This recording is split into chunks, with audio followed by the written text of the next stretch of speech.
Bien, hola y bienvenidos a este curso que se llama La Iglesia Primitiva y los orígenes del cristianismo. Como ya les dije en el primer video, que era un video introductorio, este es un tema que se desprende de un tema para mí nuclear, que es el Jesús histórico. Y a partir de una reflexión que persigue profundizar sobre el movimiento que se origina en torno a su persona, queremos ver, y esto ya se describe en el programa que ustedes pueden descargar y que les invito a que lo empiecen a ver conmigo en este video, para así ir explicándoles e ir profundizando en aquello que vamos a ir viendo a lo largo de este tiempo, de este periodo, de estas clases, a través de esta plataforma y de este formato virtual. Desde ya también les invito a que compartan sus inquietudes, sus impresiones, sus preguntas, sus dudas o comentarios en el mismo video de la clase, para así ir generando un intercambio que puede ser muy interesante para quienes participan de este curso y que no nos quedemos en clases particulares a través de internet. Así que les invito a que de alguna manera tratemos de hacer del espacio un espacio de interacción. Bien, en cuanto a la descripción de este curso, como ya les decía, aparece en el programa. Me detengo en la pregunta, que es lo que de alguna manera dinamiza esta reflexión. ¿Es posible establecer elementos que ayuden a comprender la crisis que hoy vive la Iglesia a partir del proyecto original de las comunidades primitivas? De alguna manera, este curso propone lo siguiente: ir hacia el pasado, revisar, ver el origen, para descubrir de alguna manera si hay un hilo conductor, si hay algún tipo de vinculación entre el proyecto de Jesús de Nazaret y lo que hoy día es la Iglesia.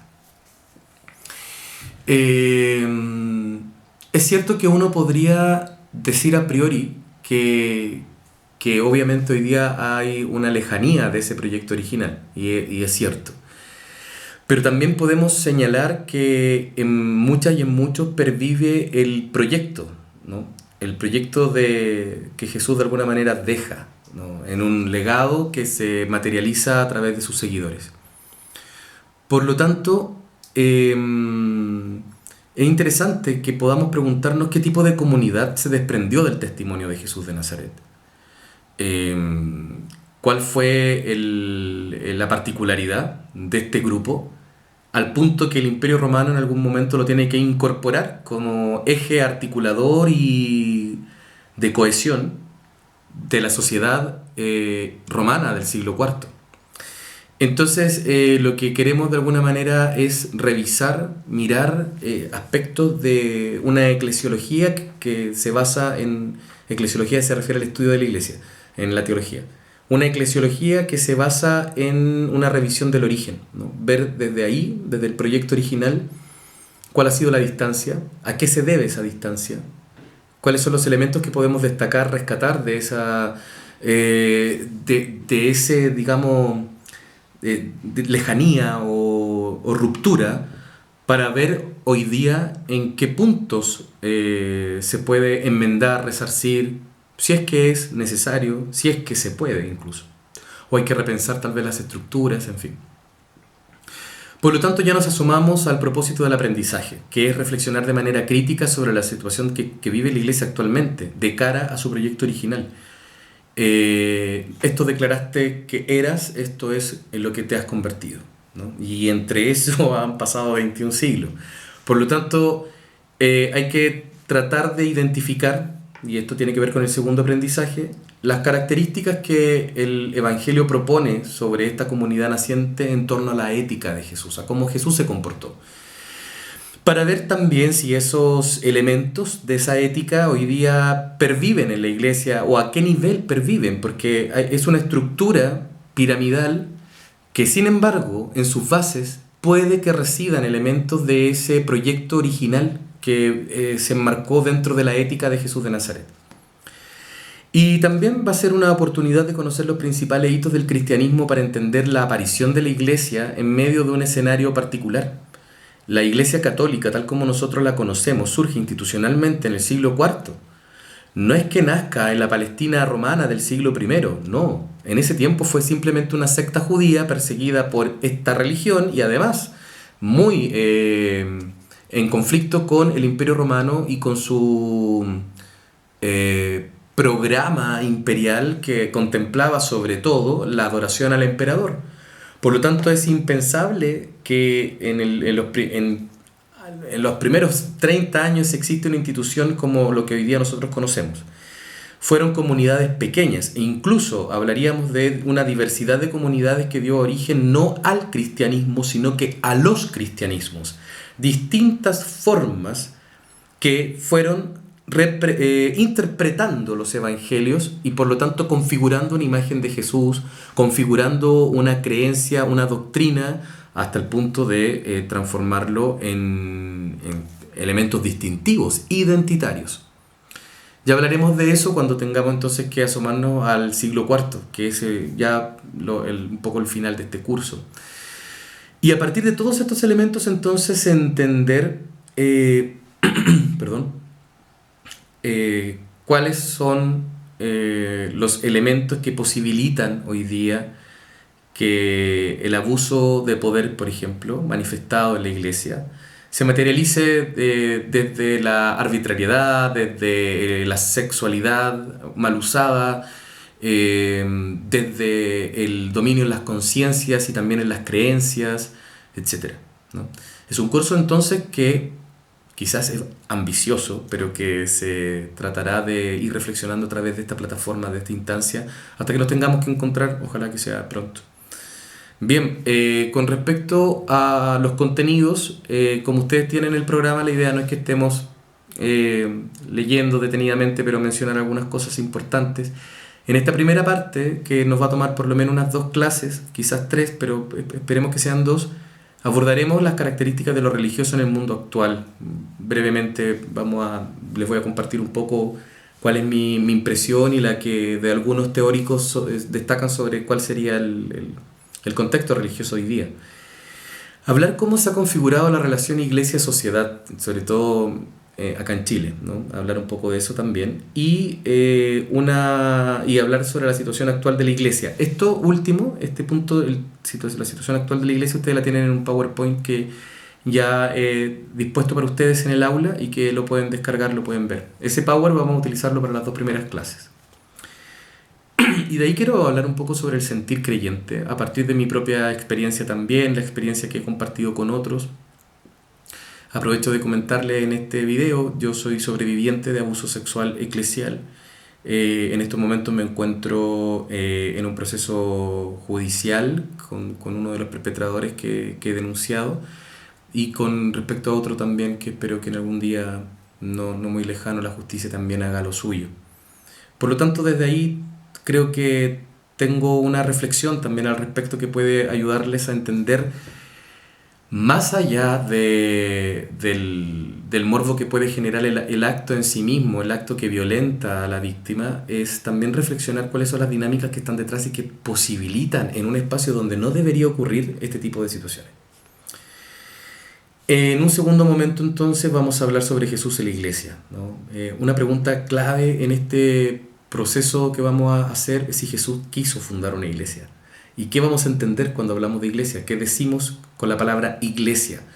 Yendo primero a la etimología de la palabra en términos bíblicos hasta llegar a una resignificación que tuvo durante los procesos tanto del origen, de los primeros 4 siglos, como posterior después con la intromisión del Imperio Romano en las comunidades cristianas primitivas. Por otro lado, vamos a entrar a ver un poco el Antiguo Testamento para que nos ilumine así y entender qué conceptos son claves a la hora de entender la idea o la emergencia, la aparición de la iglesia en este sustrato judío, porque no nos olvidemos, la iglesia inicialmente es un fenómeno judío. Vamos a hablar sobre la institución de los 12, qué significan los 12, qué relación tiene con la historia del pueblo de Israel, para después profundizar sobre el mensaje de Jesús de Nazaret en este contexto. Y por qué este mensaje introduce un nuevo orden de relaciones con respecto a elementos clave de la identidad judía, de la religiosidad, como lo son la pureza, la comprensión de la justicia, los espacios donde la comensalía se hace, no solo la comensalía nos referimos a sentarnos a la mesa y a compartir, ¿no? No solo se refiere la comensalía a a un aspecto de la camaradería, de la hospitalidad judía, que es muy característica también en esta cultura, sino tiene que ver con el lugar donde yo hago que el otro se sienta como yo, donde yo de alguna manera valido que ese otro es un tú válido para mi ética, para mi forma de ser, etc. Por eso en el tiempo de Jesús generalmente los varones comían solos, y si eran de un movimiento político o de un movimiento religioso, era importante que comieran entre ellos y no mezclándose con otros. Por eso llama tanto la atención que Jesús coma con personas que no corresponden dentro de lo esperable, y que también esas comidas traspasen a los evangelios. Los evangelios nos cuentan muchas comidas de Jesús, al punto que se despidió con una cena, ¿no? Bien, hablaremos de eso y del perdón, como también un elemento ahí distintivo en su praxis, en su ethos, pero también en su mensaje, y que eso trascenderá a la comunidad que lo que heredará, como que tomará la posta. Las primeras comunidades cristianas es interesante analizarlas porque vemos elementos de su diversidad, de su pluralidad, de su composición, pero también cómo se autocomprenden, ¿no? ¿Qué dicen de ellas mismas? ¿Cómo se definen? Estas comunidades que comienzan y cuyo escenario es el Imperio Romano del siglo I, traerán una novedad que brota de la ética de Jesús, que ya veremos en qué consiste, y que esa novedad dio paso a una diversidad de comunidades eclesiales o de distintas iglesias a lo largo del Mediterráneo. Y finalmente, como tercera parte, como tercera unidad, la iglesia y su inclusión en la organización del Imperio Romano. Cómo se transforman las comunidades, cómo se pasó de evangelizar a organizar, y de ese modo a uniformar. Por eso aparecen las herejías, porque cuando trataron de decir en esto creemos, muchas otras cosas, muchas otras miradas e interpretaciones tan válidas como la que quedó predominante, hicieron que se perdiera la riqueza o la diversidad doctrinal que en un inicio existió. Por lo tanto, los efectos de la romanización tienen alcances más allá de lo que uno se imagina. Tiene que ver con una reconfiguración, reconstrucción y resignificación de los elementos que hasta ese momento los cristianos, dada su diversidad, lo tenían en una pluralidad que era como un paraguas que albergaba todo esto, ¿no? Por lo tanto, cuando Constantino interviene en la iglesia, se provoca un cambio grande, ¿no? Importante. Y este cambio generará a la larga la masificación del cristianismo. O sea, el cristianismo se va a extender por todo el imperio porque pasa a ser la religión oficial de Roma. Bien, el curso, dado un poco el carácter que ahora tiene, va a ser a través de una plataforma virtual. Este canal de YouTube está dispuesto a ustedes. Repito, que compartan, comenten para que vayamos generando esta interacción. Las clases son expositivas a través de esta plataforma. Y vamos a también tener un análisis y acercamiento a textos que nos van a ayudar y a iluminar un poquito más este tema. Y todos los trabajos van a ser de orden grupal. Los que quieran hacerlo individual no hay ningún problema, pero la idea es que también privilegiemos ese espacio para hacer que haya intercambio, ¿no? Porque es importante hacer los aprendizajes en conjunto con lo que los otros van pensando, creyendo, etc. Bien, entonces en cuanto a los aprendizajes, tenemos una primera evaluación el viernes 17 de abril. Yo sé que nuestra clase es el jueves, pero la evaluación se corre al 17, o la dejé como fecha el día 17, y que va a ser a través de un texto que ustedes ya lo tienen en el aula virtual. Se llama Las 5 llagas del cristianismo, las 5 llagas de la iglesia. Es un texto inspirado en una obra del siglo XIX bastante piadosa que hablaba de las 5 llagas de Jesús, de las manos, los pies y su costado. Acá, un poco haciendo esa analogía, esa misma analogía que hace ese documento, lo traen al presente un grupo de teólogos españoles y hacen una reflexión que me parece a todas luces seguir hablando lo mismo que hoy día discutimos o hablamos de cara a la iglesia. Que sería interesante que lo revisen, que lo lean, como parte de este análisis que queremos hacer, y que a partir de una pauta que yo les voy a subir después, ustedes respondan y me envíen ese documento, que sería la primera evaluación. Luego va a haber un control de lectura que también puede ser grupal o individual. Hay unos textos que yo voy a subir, de ahí escogen uno, y después, a partir de las preguntas que también les subiré, ustedes van a responder. Y finalmente un ensayo, que también puede ser personal o grupal, para el 19 de junio. La evaluación anterior, perdón, es para el día 15 de mayo. Y viernes 19 de junio ya les entregaré una pauta con instrucciones donde ustedes van a hacer un ensayo. Y serían entonces esas las evaluaciones del curso, ¿ya? No hay ningún examen, por lo tanto aquí dice que se pueden eximir, pero en verdad no hay ningún examen, son solo 3 evaluaciones y con una participación, ¿no?, virtual que de alguna manera demuestre que están haciendo las clases, van siguiendo las clases. Por eso es importante que también vayan haciendo sus comentarios, vayan participando, no sé, del curso. Bien, vamos a partir entonces. Espero que en algún momento ustedes me hagan alguna consulta o duda con respecto al programa. Vamos a partir ya con la primera clase y abriéndolo con una diapositiva que ustedes ya también pueden descargar y que la pueden empezar a mirar. La iglesia primitiva y los orígenes del cristianismo. Cuando hablamos entonces de iglesia primitiva y cristianismo, pareciera que estuviésemos hablando de lo mismo, pero vamos a ir viendo que estamos hablando también de realidades o dimensiones que pueden estar unidas pero no son iguales, no es lo mismo. No es lo mismo la iglesia que con el cristianismo. Y permítanme aclarar inmediatamente esto para partir con esta primera parte. Cuando hablamos de los orígenes del cristianismo y de la iglesia, evitemos entonces la confusión o creer que son términos análogos, porque el cristianismo es una religión, ¿ya? Es una religión que se formalizará o adquirirá las características de una religión, de un fenómeno religioso formal, por allá por el siglo IV. Y la administración de esta religión, de esta doctrina, de esta filosofía o ética, cae en manos de una institución llamada iglesia. Y que es una institución que de alguna manera el Imperio Romano la va a crear, de acuerdo a sus nomenclaturas, de acuerdo también a su mirada piramidal, de acuerdo a su modo. Pero el cristianismo originalmente o parte siendo un modo de vivir, ¿no? El cristianismo es un modo de ser en el mundo.